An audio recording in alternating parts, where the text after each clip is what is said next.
Please welcome back to our channel number 1 happy family. আজকে একটা নতুন রেসিপি নিয়ে তোমাদের সামনে হাজির হয়েছি। আজকে করবো হলো তেলাপিয়া মাছের কালিয়া। সবাই শুনেছ যে রুই মাছের কালিয়া, কাতলা মাছের কালিয়া, তেলাপিয়া মাছের কালিয়া কেন হবে না, হতেই পারে। করব মনে করলেই করা যায়। তা চলো, তেলাপিয়া মাছের কালিয়া করতে গেলে কি কি লাগবে মশলা সমস্তটাই তোমাদের শেয়ার করছি।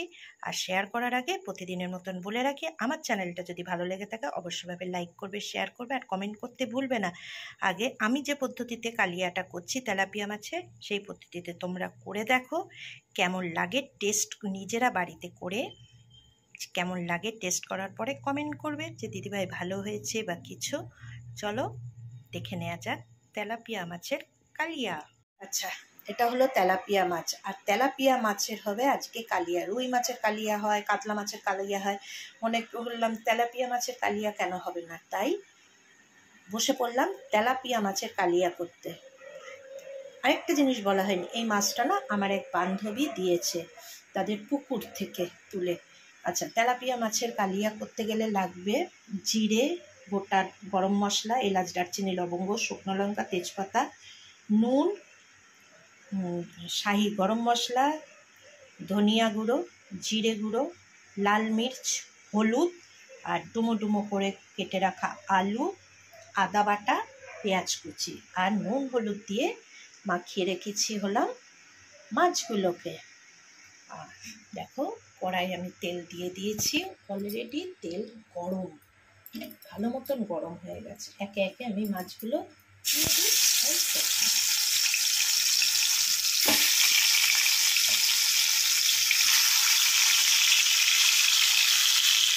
সব মাছগুলো আমি একে একে ভেজে নিই। আচ্ছা, ভাজা কমপ্লিট। এবার একে একে আমি তুলে নিই। আচ্ছা, এবারে দেব মুন্ডিগুলো। এক একে মাছগুলো তুলে নিয়ে এবার ওই তেলেই আলুগুলোকে ভেজে নেবো এক এক করে।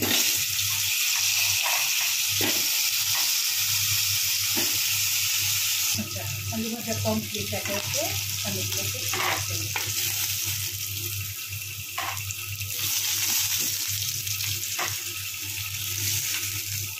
আচ্ছা, এবার কড়াই দেবো তেল, আর সঙ্গে দেবো ফোড়ন, এলাচ, লবঙ্গ, দারচিনি, তেজপাতা আর জিরে আর শুকনো লঙ্কা। একটু ভাজা ভাজা হলে দেবো পেঁয়াজ কুচি। একটু একটু ভাজা ভাজা হলে দেব আদা বাটা আর চেরা কাঁচা লঙ্কা।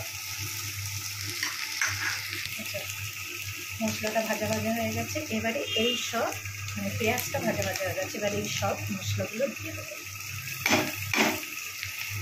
দিয়ে স্লাইড দেবো।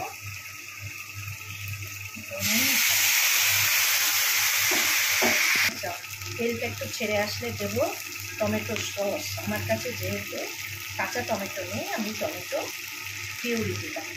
ঠিক আছে, দিয়ে ভেজে রাখা আলুগুলো দিয়ে দেবো। আচ্ছা, মশলা থেকে তেল ছেড়ে আসলে এবারে উষ্ণ উষ্ণ গরম দিয়ে মিনিট 5-7 আলুগুলো সিদ্ধ হওয়ার জন্য ওয়েট করবো ঢাকা দিয়ে।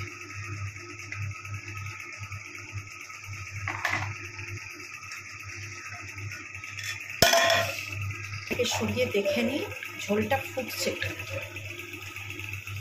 পুরে বাস ফুটছে। এবার একে একে দিয়ে দেবো ভেজে রাখা মাছগুলো।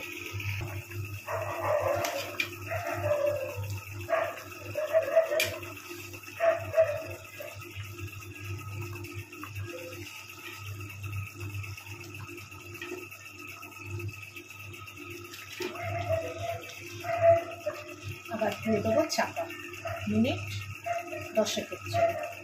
আচ্ছা, এবার চাপাটা খুলে দেখে নিই। আজ হচ্ছে আর গন্ধ তো খুব সুন্দর। বাহ, তৈরি তেলাপিয়ার কালিয়া।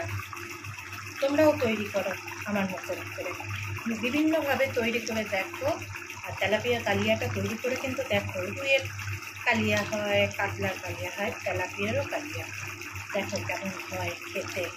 খেয়ে নিজেরা বাড়িতে করো, করে খেয়ে কেমন হয়েছে দেখে আমাকে কমেন্ট করবে যে দিদিভাই ভালো হয়েছে।